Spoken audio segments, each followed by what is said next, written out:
I do not own the copyrights to the music that you hear. I do not own the copyrights to the music. But it's birthday time. Like it's celebration time. Look at that. Look at that. Look at that. Congratulations. I have on my Greater Than Anxiety shirt. Right? Plus it matched my earrings. Shout out to Marshall. Check in, guys. The first Mental Health Monday live of 2023. Not only that, it's happy 1 year to the Lightroom. OMG. Let Stevie bring us in. Y'all know we got 30 good minutes, right? And let me tell you something. The meat of it gonna be thick, so come on in. You don't want to miss none of it, all right? Go ahead and check in with those green hearts so I'll know you're here. Stevie want to say happy birthday to the Lightroom. And we're going to get this thing rolling. Happy birthday. Look at that.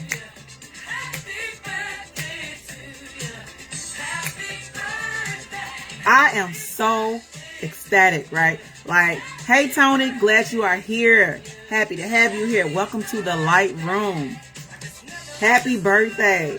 Oh my God. If you know me, you got to know how big it is that I'm still coming to this space 1 year later. You got to know how big that is for me, boy. I'll start some things in a minute, right? But sometimes, oftentimes, many times I struggle to finish. But this time, I don't have to finish. I just have to keep going. And guess what? 1 year later, we're here. Happy birthday to the Lightroom. Oh my God, y'all.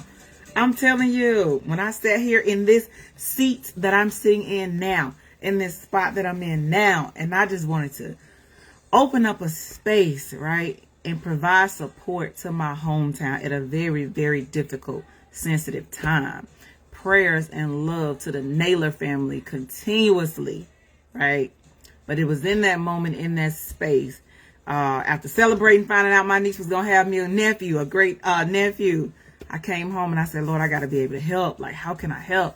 How can I use what I have, what I know to share? Y'all come on in because my speaker's already here. And I was like, how can I use what I have to share with the people? Because, God, we were in pain, right? I had just heard that young man's voice on the phone because my cousin is his classmate. And so they were planning their class reunion. Just heard his voice, full of laughter, full of life. And man, you just never know. So to be here in this space 1 year later, 1 year later, I first of all am greater than anxiety. Shout out to Farron for my shirt, okay? Greater than anxiety, because that tried to keep me from doing this. That tried to keep me from doing this so many times. But here we are. Push through. So if you need any inspiration, motivation to do what God has put in your heart for you to do, don't know where to start, don't know how to start, listen, the first live I ever did, the camera was facing the ceiling. I had on a pink sweater. Like, I had no idea what I was doing. I had never went live on social media.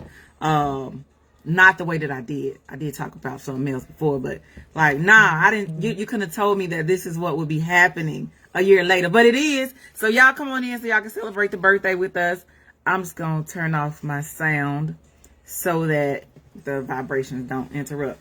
But happy birthday to the Lightroom 1 year. Listen, the lives are only 30 minutes now. So guess what? I'm going to go ahead and bring my guest in. Man, listen. Listen, y'all know how I do. I don't bring just anybody in the Lightroom, right? Because the work that we do is hard work. This is sensitive work. Like, this is work for the people of God, from the people of God. So listen, when they come sit on the other side of my camera, number one, they know what they're talking about. Okay?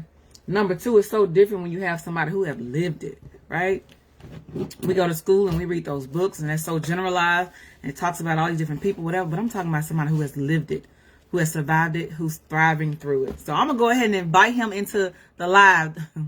The bishop is here. I'm happy. I'm always happy when the bishop is here, right?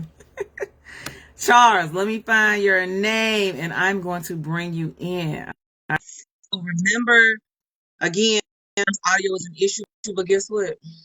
It's our birthday. We ain't having no issues tonight. I have my headphones just in case, right? Look at the connection. Come on. What up? Through. I can't see you, but come on. There he is. There you go. There he is.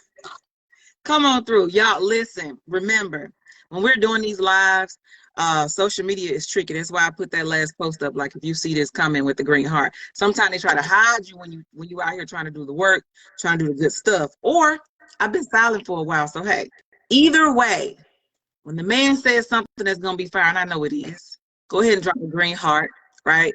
Go ahead and drop a light bulb.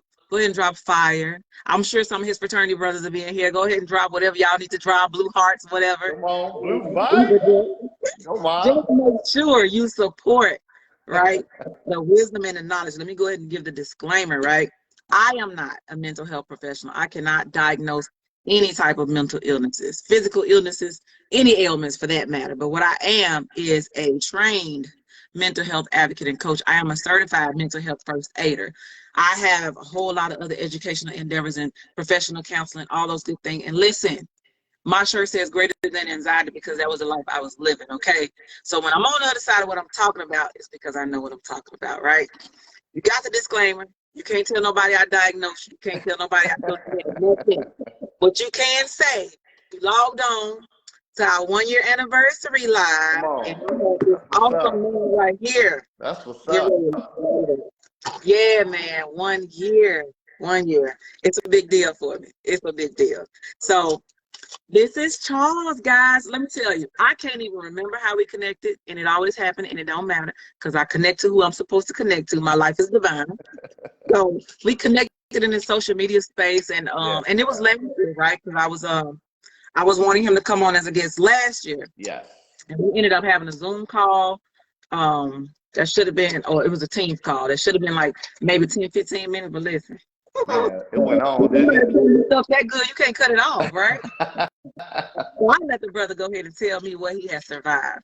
And that's how I met Charles, right? So whenever there's a guest, I tell you how I met the guest, and then I allow them to introduce themselves so they can tell you what they want you to know about their personal professional life, all right? So this is Charles, everybody. Charles M. Harper. Listen, I want to say inaugural, okay? And because, you know, I'm from Mississippi. Sometimes the speech is slurred a little bit. So, I didn't want to mess it up too bad, but listen, this man has been celebrated and decorated for his work in the mental health field. And again, above all the degrees, the accolades, and all of that, his story, right, is enough to make him qualified, certified, and all those other fives that people need to believe what you're going to say tonight. All right? Right. I'm going to be quiet, and I'm going to let you introduce yourself. Welcome to the Well, Marquita, thank you so much. My name is Charles M. Harper, Sr. I say senior because I have a junior, so it's important to make that distinction. Absolutely. I think of all the things that I have been able to do and accomplish, I think the most recent recognition is extremely powerful for me. I was recognized as the inaugural mental health champion for Phi Beta Sigma Fraternity Incorporated, and that's probably the biggest I think achievement I think I could say for now that I'm enjoying.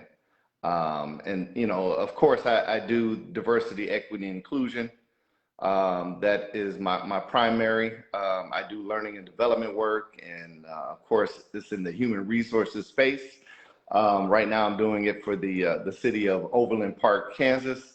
Learning and development, diversity, equity, and inclusion, and some human resources things there. But the mental health advocacy is obviously my number one. So thank you for that.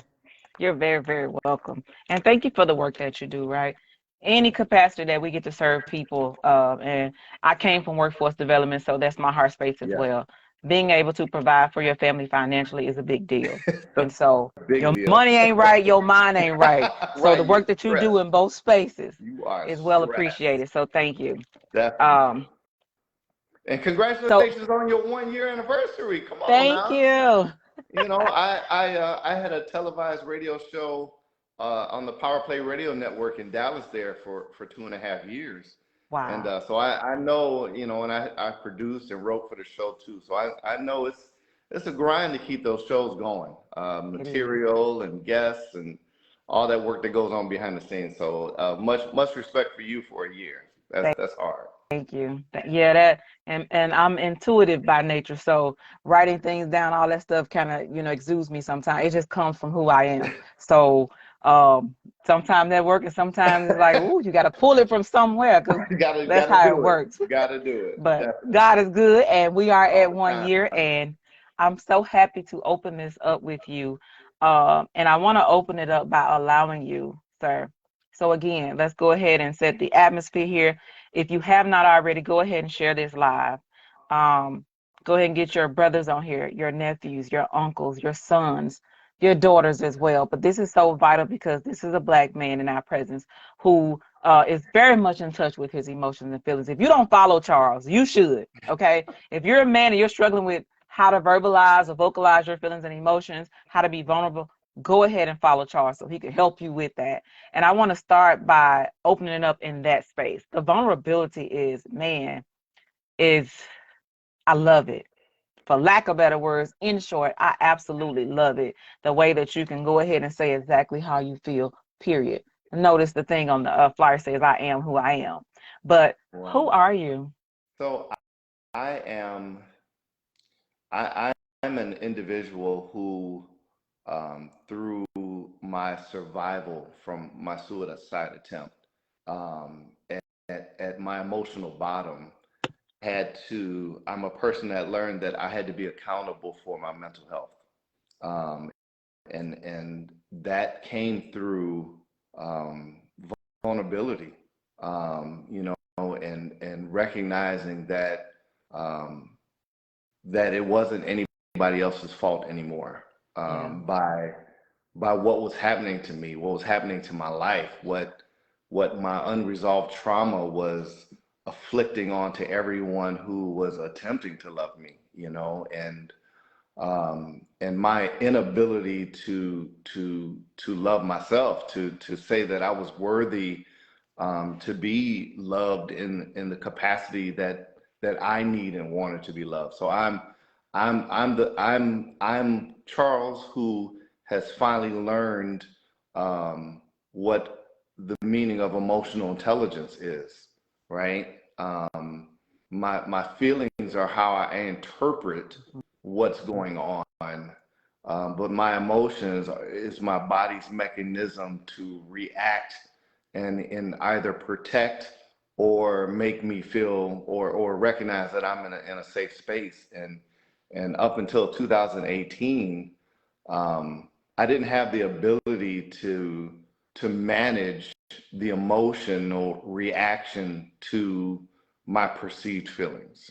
And I think as that quote that you pulled and put on social media, I think that's a lot of not just what was my issue and something that I'm still really vigilant on, but I think as a society, I think we have hit a deceleration point, and not to say that females don't deal with it, because we all as human beings deal with that emotional reaction to the stimuluses. Mm-hmm. But males, primarily, males are the leading people who commit suicide, and Mm-hmm. we tend to be the most violent, and we tend to be the most disregarded, of between males and females when it comes to emotions.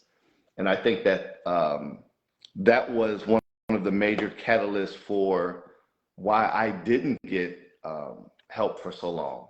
Because one, just so everyone knows, I was diagnosed in 2018 with post-traumatic stress disorder, and it wasn't from the military. It was from unhealed childhood trauma. And because my trauma happened so early on, I have anxiety and depression that I have to manage literally every single day.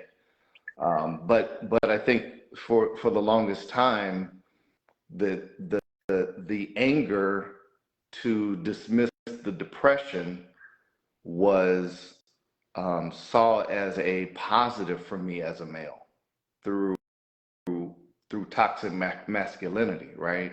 Yeah.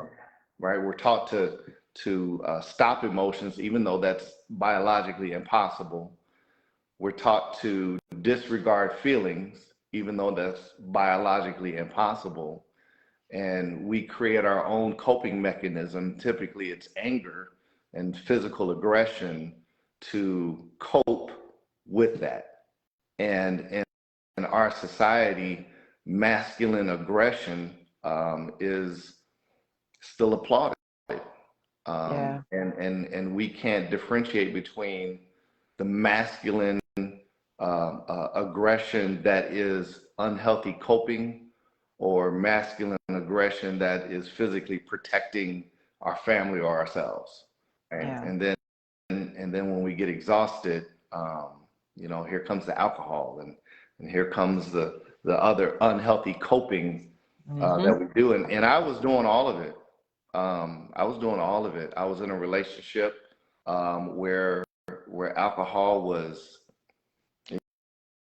that's how we partied. It was every weekend and all through the week, and that accelerated the depression, accelerated the anxiety, and that fall for me was my emotional rock bottom of that cycle that we go through, and the cycles would get shorter where I would get into a depressed state and I wouldn't be able to get out of bed for 3 days.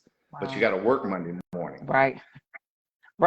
So I can't get out of bed, but I still get up and go to work Monday morning, and I carry that into work. And then you mask all day at work, and then you come home, and everything that helped facilitate your downturn is right there waiting for you.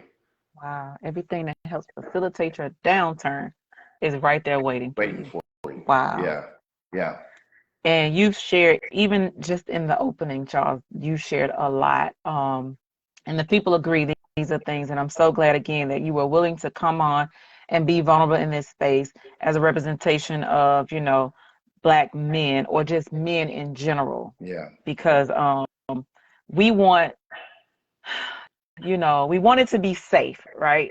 And I know sometimes men are afraid to say how they feel or what they're experiencing because it's weaponized. Mm-hmm. And then two, for the culture, they're taught to hold it in, like you said, don't talk about it, don't feel it or whatever. But we know that's absolutely impossible. Yeah. It's going to come out one way or the other, right? It's coming out. It's definitely coming out. In the wash or the rinse, right? Yeah. It's coming out. And so we want to be able to encourage more healthy ways, more positive ways to allow this to come out. And aggression and anger does not have to be the primary way. So thank you for shedding light, right, on that space and about how that looks and how that shows up. With all of that support, right? What does support look like for you? Well, I'll tell you what, the lack of support. Let's do that. The lack of support first before you even got to this space. Sure. Like how are you feeling when nobody could see you, or it felt like nobody could see you, and you were dealing with this all by yourself, or that was what it felt like? And I was supposed for different personality traits. It's a little different. I'm an extrovert, and being an extrovert and not being seen is like the words that you hear. You're in a room full of people and you feel alone. And I would venture for my entire adult life, I didn't feel supported or loved in the capacity that allowed me to be vulnerable enough to say that there's something wrong. I had to be on guard because I couldn't be vulnerable, because if I was vulnerable, I was weak, right? You got a family, you got kids, most of this time I was in a construction field where, we're also out there, it's a physical job and you're aggressive there and the hours are, so the lack of support was not that nobody was there. It was that they didn't recognize and I think this is a societal, I don't blame them, those around me individually, but it was the lack of awareness of what depression looked like when it was masked. right? It's the lack of understanding when a person is triggered and they get to an escalated space, their emotions won't allow them to hear you, right? Say that again. Your emotions, they will not allow They you will to not. hear, They will right? not. Your emotions, and this is that fight, flight, or freeze. Your emotions are reacting to the trauma that occurred years earlier. The person in front of you is just simply the trigger that your system is recognizing that's similar to what you experienced, even though they're not. And Wow. you're reacting to them in a very aggressive manner because your nervous system thinks it's, the 30-year-old who abused you when you were 8, but it's your wife who is confronting you about something, but the way that they did is the trigger, and so that when you say lack of support, it's not that people aren't around you and trying to love you. It's their perception of you and how they see you. Absolutely. Right? And that's what the lack of support looked like. Wow, that's good. And I'm glad you said some of the things you said about it happening now, but your nervous system, your body, those internal things responding, thinking it was something that happened years ago. Yeah. And that speaks to the thought that you do not get over it. You have to work through the trauma. You could be 35, but your trauma response is 8 years old, is 7 years Yeah, old, is 9 years old. absolutely. Absolutely. I had somebody tell me not too long ago that, after a relationship, you need time by yourself. And I said to them, time by yourself and living by yourself doesn't heal you from anything. You're by yourself, you're biased against yourself. So if you're in a space where nobody's triggering you for 6 months and you think you're fine, and then you go back out into the dating world, you get into a relationship, the same thing happens again if you haven't got to the root of the trauma. Listen to me. Me and my friend just had this conversation last night. Literally that. Yeah. Literally that, And so sometimes, people will isolate themselves thinking that that's what will heal it or help it. You can sit in that corner all day, but if you're not doing the work, if you're not being honest, if you're not really dealing with that situation, that internal thing, then like you said, you'll come out of that hole and you'll walk past somebody and something and boom, you're triggered. And you thought you were fine, but it's back again. Yeah, and I've been through it. When I got out the Navy, they thought I had borderline personality disorder. That's not what I had, but that's what they thought that I had. So I literally went to therapy for that and thought that I was fine, and then went on with my life, and then found out later on, definitely by 2018 that I had the PTSD. But never got to the root of why. I thought it was, well, I just have depression. It runs in my family. My mother's manic depressant. It just must be genetic. But what we found out later was that I was just simply predisposed. Genetically, people are predisposed to things. Some people aren't. Some people can be Navy SEALs and never have PTSD, and other people can be simple corpsmen on a ship and experience some kind of small trauma and have PTSD from it. So there's definitely a genetic makeup, but I never went to the bottom of it until 2018, and I hit my emotional rock bottom. Wow. And I want you to talk about that rock bottom, but I want to address something. Erica says, oh, wow, I'm literally going through this right now, isolating myself. And that isolation thing can be tricky. And especially if you, from the church, not you, Erica, but especially if you're from the church, folks, people will say, well, God will separate you to elevate you. But listen, you got to make sure it's God, right? Because when God puts you in the wilderness, he's preparing you. Like you're communing with him. There may be specific people that'll come to pour into you. It's not just you by yourself, because sometimes you become your own worst enemy or your own biggest advocate for the wrong thing or maybe the right thing, but it's just you. So who's going to argue against you? Then April said, blacks are the most misdiagnosed group of people. especially men. That And is I'm glad you statistic. talked about the time that it took for the real diagnosis. Yeah, Diagnosis take time. yeah, definitely. The American Psychological Association 2 years, I think ago, 2 years ago, put out an apology because of a lot of the work that they had published from their published researchers.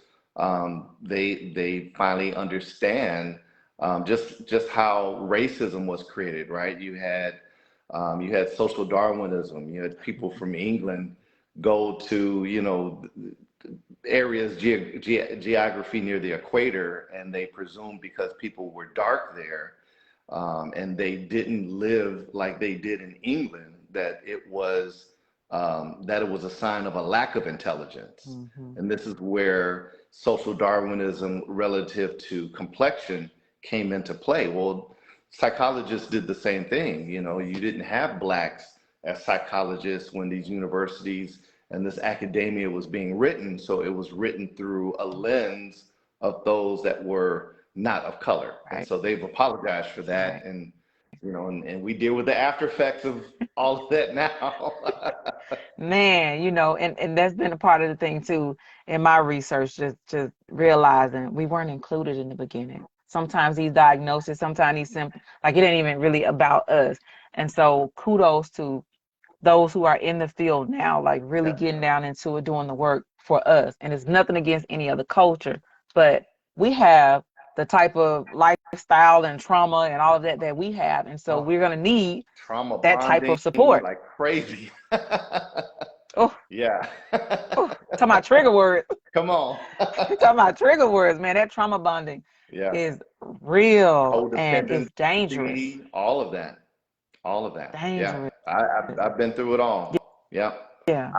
My diagnosis, I had an incredible fear of abandonment, and I had a deep sense of shame. And when you put those two things together in a 6'2", 200-pound man, that can be dangerous. Yeah. And when we look at domestic violence at the hands of men, a lot of times you can look at the trauma in their childhood being unresolved and manifesting in depression and anger, and emotion takes over, and it's a scary thing. It's a It's a scary. scary thing. Yeah. And so, man, I can't remember what I wanted to go back to before we got this far in it. However, You wanted to know about that moment in 2018, and yeah. I'm very free in sharing it because I think it's very important. Okay, I good. can share it without crying now. Oh, I'm almost there. It's still emotional, but I can, and I'll share that with you. In the fall of 2018, I had just graduated with my MBA, moved into a new place, and was married at the time. And the disclaimer that I put out, in case people are watching it, I don't hold others accountable for my behavior. Right? We have to come to a place where we say those people are who they are, and if they are fine who they are, and we're not chemically, or we're not matched with them in the way that's a healthy way, then that's nothing against them or us. That's just that relationship wasn't healthy, and it wasn't a healthy relationship. It was not. And by the fall of that year, I had gone through, like I said, that cycle of being triggered, drinking alcohol, being triggered, and then being even more triggered by my partner's personality. Our personalities didn't match. So their personality would trigger mine, but I would be in an alcoholic state, well, we both would, and then I would verbalize back with aggression, because I'm defending myself. In my mind, I'm defending myself. And that cycle went from months to weeks to days. And the last time, and this is what triggered it, the last time we had the alcoholic cycle, I blamed myself greatly. And I waited for her to go to work, and we had a handgun in the house. It was a cheap handgun I was given years ago and never used. I had threatened suicide with it before and never got rid of it. That's problem number one. And so I waited until they went to work, and I got that done. I went to the window, and I had just had enough. And I felt at the time that everyone would be better off without me. You know, suicide sometimes is a like my therapist will say, it's a get back, right? I'm gonna take my life so everyone living has to deal with the guilt. But that's not what was in my case. In my case, I was tired of hurting everyone. I was tired of not being able to manage my emotions and getting triggered and yelling and taking stuff off the wall and punching walls to try to get it out and walking 10 miles to calm down. I was tired. And I said, well, I think this would be a favor for everybody. And I cocked the gun, I put it to my head, and I pulled the trigger. I didn't even cry. And the gun jammed. And it was at that moment that it hit me that what I was doing was wrong. And fortunately, the gun jammed so I could say that. So I did my little makeup. You ain't crying, but I might. But I'm good. I'm You with me still? You know, because I'm so glad that, one, you're in a space where you can share it, and two, so people can hear it. Since suicide is still, especially in our culture, a very, very, very sensitive topic, and of course you can't hear from the person that dies by suicide. Right. So the survivors, when they have the opportunity to speak, it really sheds a light, you know, into that moment. There's more to it. There's more to it. I was ashamed that I had even attempted it. I was scared to tell anybody. Wow. And so I went and put the gun back. Wow. Didn't tell her, didn't tell anybody. It was my secret until I started feeling like I was going down that rabbit hole. And for people to understand what the rabbit hole is, when your depression is untreated and you get triggered, it feels like somebody is pulling you into a dark closet, just a black closet. Yeah. And it's almost like a horror movie. Your claws are embedded into the floor and you're holding on For dear life. For dear life, and there's nothing you can do. You are going into the closet and you don't know if you're going to get back out. And so the next day I had that moment, and I sought out a therapist, a psychologist, immediately that following, I think it was Tuesday, because it was Sunday that I did it. By Tuesday, I had looked up and went through probably 20 different psychologists to find someone who treated what I had just done. And I found this great therapist, and she did a combination of faith-based, Reiki, I think it's called. Oh, Reiki healing. Reiki healing, and traditional therapy. And I went every week for 2.5 years. Had to get on medication. We found out that because my trauma had happened so early in life that I actually needed medication to calm the anxiety to get through the therapy. Wow. Now, yeah. So I'm on 2 medications. One for the anxiety, to bring the anxiety down to good levels, and then one for the depression. Yeah. And it's, man, I'm happy you're here, and I'm glad. Thank you for sharing. From the inside. Yeah. What they say, life is worth the living. Okay, life is worth the living. I have amazingly loving and supporting relationships now. Good. Last year I had to learn how to say no to some types of relationships. And that was a learning experience. But there's nothing I wouldn't give now to live every single day forever. Yeah. Not forever. Wow.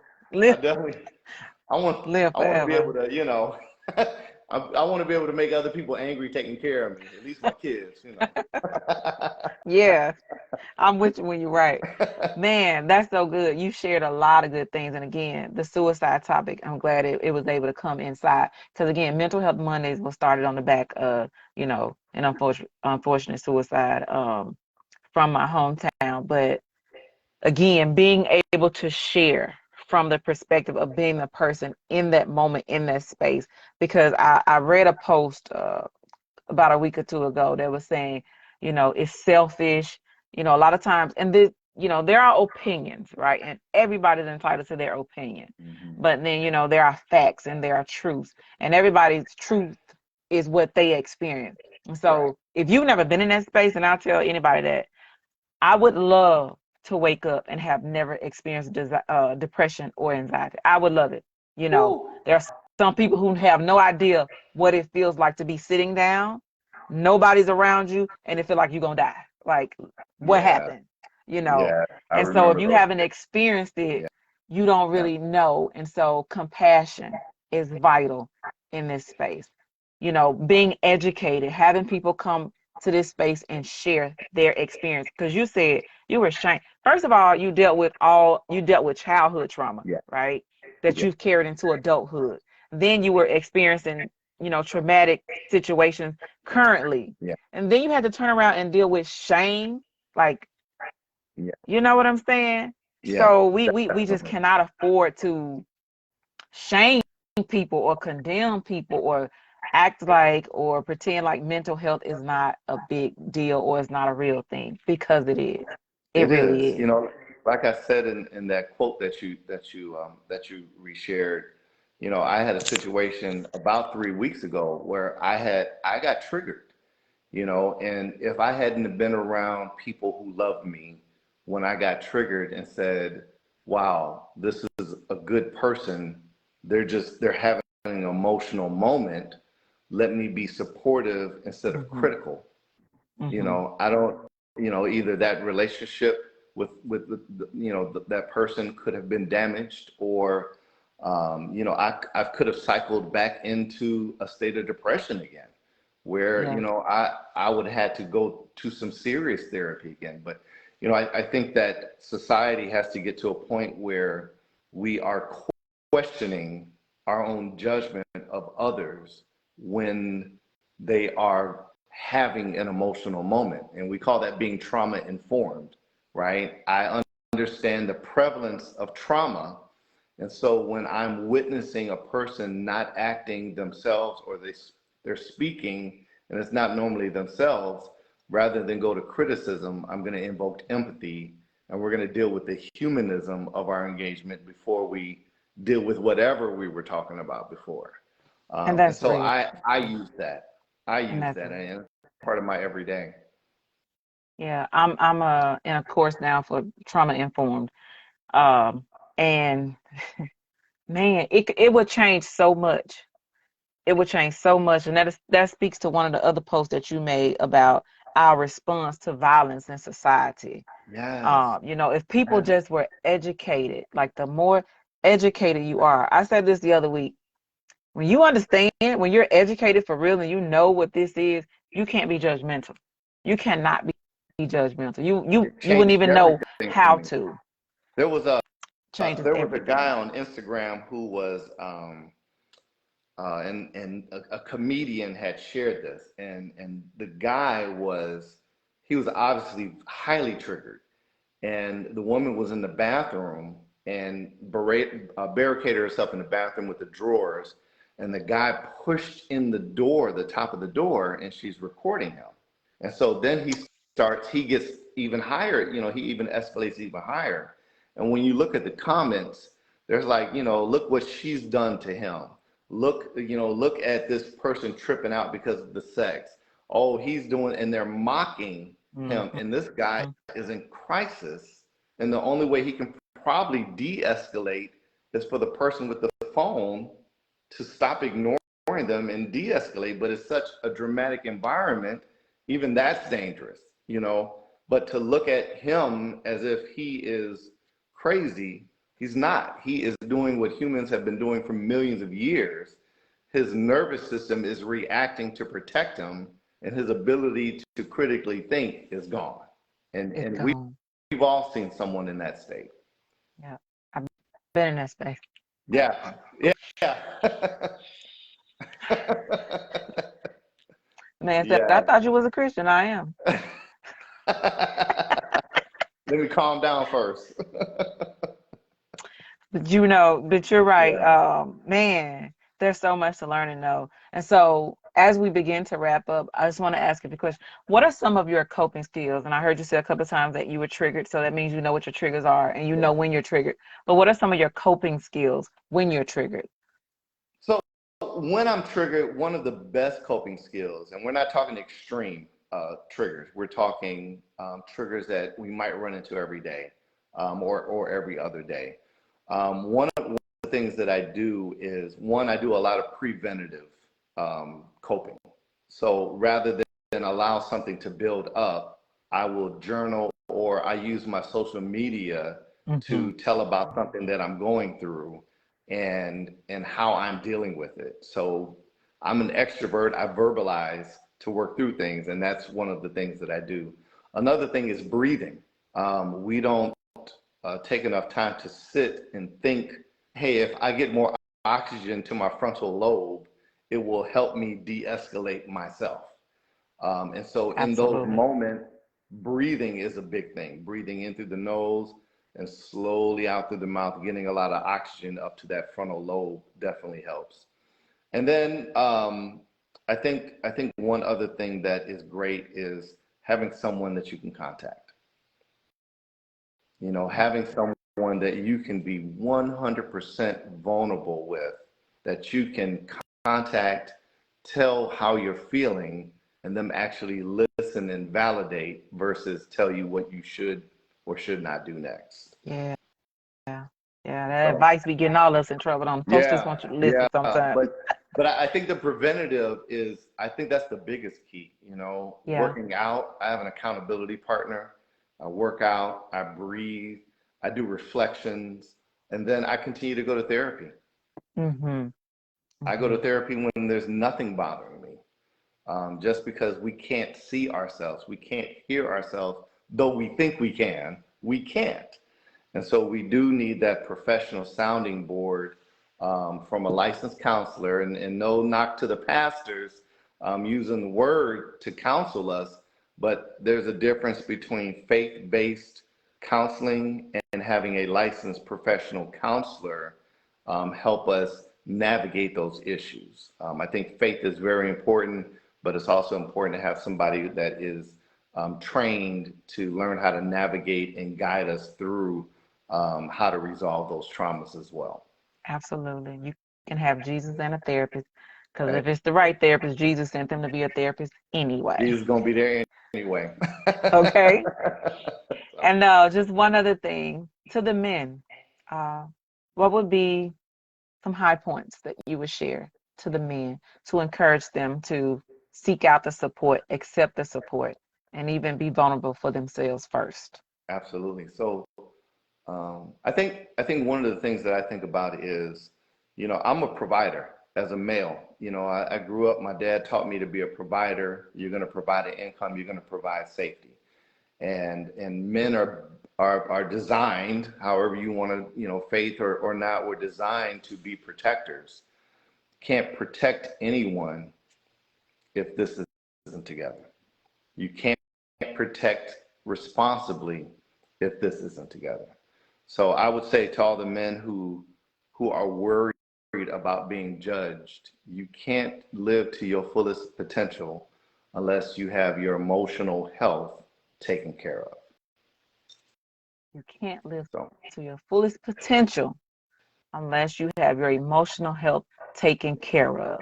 Like that deserves a lot of hearts. That deserves a lot of likes. That deserves, fire, whatever you want to put in the chat, right? And I'll say, you'll fail, and people will criticize you for your failing, and that's okay.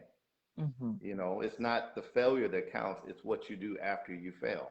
And then, the vulnerability part, I'm a big Brene Brown fan. That's how I literally got into counseling, by reading one of her books first. You know, it takes more courage to stand up and say and be vulnerable about what you're going through than it does to mask it and then unintentionally hurt the ones that you love later. Uh, Man, man, okay? The courage to heal. The courage to heal. It takes courage to heal. It does. And I want us to be courageous. Thank you for being courageous. I know it has been beneficial. I know it has because we're in this space now together. I love seeing your posts. I appreciate your posts, right? Well, thank you so I, much. I'm a feelings girl. I love seeing feelings and vulnerability and emotions. You know what I'm saying? Yes, Because you're not holding it, you're not masking it, and I don't have to feel unsafe around you because I don't know what would make you explode. You know what I'm saying? So absolutely, absolutely, absolutely. I even do it with my staff. We have check-ins in the morning to know how we're feeling. There may be something going on, and somebody may be a little down, and we'll know that, or what have you, and the team knows how to work together. So it's not just in absolutely. our personal lives, but it's in our professional lives as well. Yeah, I had sixth graders today, and some of the guys, some of the boys, whew, the boys, I tell you. I And taught one of them, middle they had this school. little outburst, I tell you. I said, does it happen often? I said, it's okay. I just need to know so I can be prepared. I need to know how to deal. I just need to know. Yeah, I don't have a problem with it. I understand. I just need to know. yeah. But man, thank you so, so much, Charles. Again, if you're not following this man, go ahead. His Oh, name is tagged in all of his posts that I made. Go ahead and connect to him. Go ahead and read these posts, right? These dialogues, these monologues. appreciate Um, that. Thank you, sweet love. I got a cake. I've been waiting on the cake, right? It's a Ooh, birthday party. ooh, come on. Go ahead and connect to his social media. And you're an author, right? You wrote a book. You got two books, right? Yes, yes.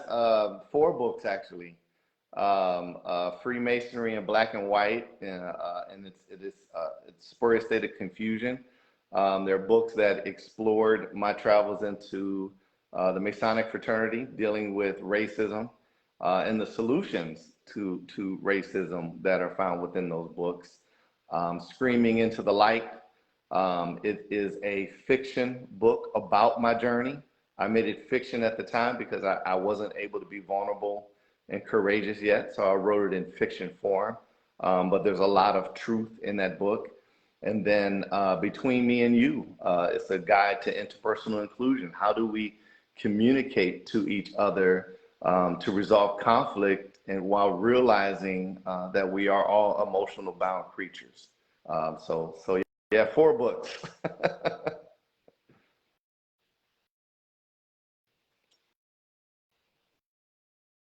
I can't hear you. I think you, yeah.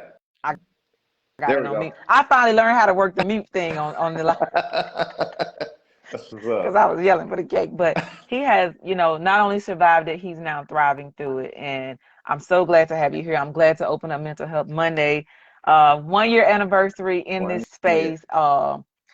And just the irony of you even having a suicide attempt story just to share and open up. So to the guys that are on here, if this is your first time, welcome. If it's not your first time and you watch and you just don't say anything, I'm glad to see that you keep on coming back. But you're not the only one. It's tough out here. Yes, And you I are just want to let not you know, alone. Black Yeah, men, we love y'all. We want what's best for y'all. We're in this together, but we yes. have to communicate. We have to talk. And to the Black women, when they speak, it's not we're not going to take what they give us and weaponize it, throw it back in their face, use it to harm them or cause any more harm in their lives. Healing. You If know, you real, can't, let me throw this in there. You just said something. I just want to make sure that this is out there. Bishop T.D. Jakes did a good job of explaining this. He said that the way that you communicate in response to someone teaches them how vulnerable they can be to you, ooh, come on, Bishop. right? So Wow. if I'm saying I feel sad, and your response is, well, just go ahead and toughen up for this here. You just Mm-hmm. you just taught me that I can't share that with you. Now I have to bottle that up. Wow. Right. So Wow. I just wanted to put that out there. That was it was a great statement that he made, and I think it's so powerful. You know, It we is. teach each other by how we communicate the level of vulnerability that we can have with one another. And as you were saying that, it made me think about parenting.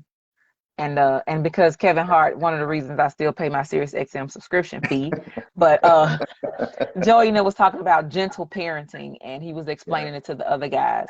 And gentle parenting is as much for the parent as it is for the child, because a lot of us have to reparent, and it keeps us from putting these bottles of emotions in our children's mental space. Because Absolutely. I know it's a long day, I know it's life going on, and your child comes to you and they say something, go sit down, you depress them dishes, stuff Right. like that. Right. Now that child doesn't feel safe in their own home with their own parent, and they grow Absolutely. up to be adults who never feel safe, and they We never become feel safe. dangerous, or they self-medicate. A lot can happen, right? A lot can happen. So Tremendously. yeah, and Yeah. it starts. I know people, have whatever again, you have opinions, and then you have research, expert wisdom, all of that, Absolutely. statistics, numbers. You don't Absolutely. get over that stuff, right? And a lot of Absolutely. this stems from the childhood. Yeah. And we're going to talk about parenting and mental health in 2023, because that's where it starts. And I want to That's be where able the to change is support at. the parents Yeah. and the children in this space. Absolutely. So, Absolutely. all right. So, are there any last footnotes, any last anything before I we would close it say, out? if I could say anything closing this out, it would be that um, you know, change comes through choice, the choices that we make, right? And when we look at, I think, society as a whole, we want to blame, we want to hold others accountable, but it's literally the choices that we make every single day when we're engaging another person that has residual effects from your experience with them and their experience with you. And I think that if we are going to shift this paradigm that we find ourselves in, it's not going to be the politicians, it's not going to be some great speaker that does it. It's going to be each of us saying that the person that we're looking to that's having difficulty is human. Mm. And then for us, those who do find ourselves not behaving in the ways that are healthy and beneficial to our lives and the lives of those around us, it's going to take us being accountable for how we feel and actually doing something about it, because no one can save us. The only people that we can save is ourselves. That's it. That's it, man. Yeah. That's it. And that's how we're closing, right? That's how we're closing, right? That's how we're closing, and we're celebrating. Look at the cake, Come right? on. Come on. 1 year, 1 1 year. year, That's Mental Health phenomenal. Monday, 1 year. And I wish even greater success. Like, may God expand and open the doors. That, like my little cousin said, the news gonna be calling. It's gonna be on TV. Come on. They're gonna be saying Mental Health Monday. All of That's that, what's up. right? That's what's And I up. received that from her. If they put it out But there, put that yes, affirmation out there. them babies know what to say. Yes, Okay. And yes. so I'm just grateful to all the guests from last year and every guest that's going to come forth this year. Thank you so much for being in the opening space. Thank you so much for being honest, open, vulnerable, and willing to share. All right. Thank you for And having me. I'm here, however you need Appreciate me, you. in this mental health space, and I'm sure the same. But thank you so, so much. So All much. right. All right. You have a So I'm going to great let you evening. get back to your night. All right. So Thank y'all you. follow Charles on social media so you can get these posts, get these nuggets. Men, if you're on here, you ain't got to say nothing. Just follow him. Okay? All right. Good All night. right, I'm going to blow out guys. the candle. Good night. Happy Good night. birthday. Bye-bye.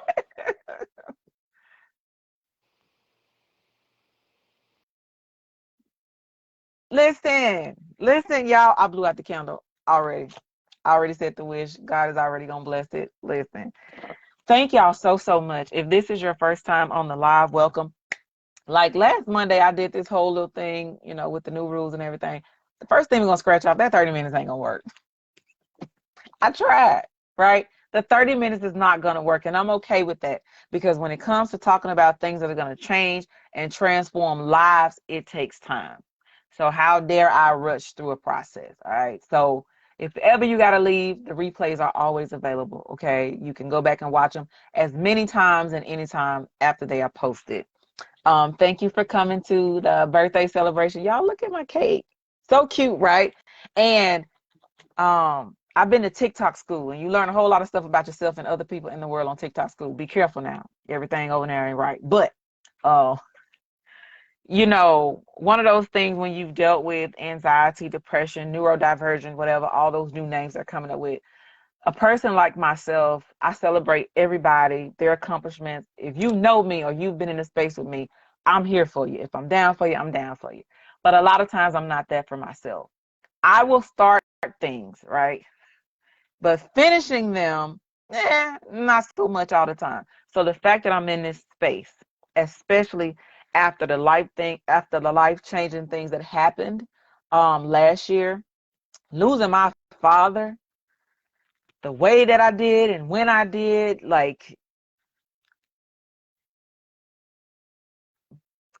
okay.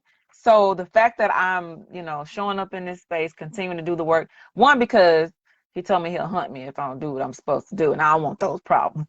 But I'm proud of me. All right. I'm proud of Marquita. I'm proud of the diligence. I'm proud of trusting myself with what God gave me. You know what I'm saying? It ain't about me. It involves me, but it's not about me. So I appreciate every chance that I get to come into this space and share. I have people that are coming into this space, y'all. We're going to get real in 2023. It's going to get live. This young man lived it.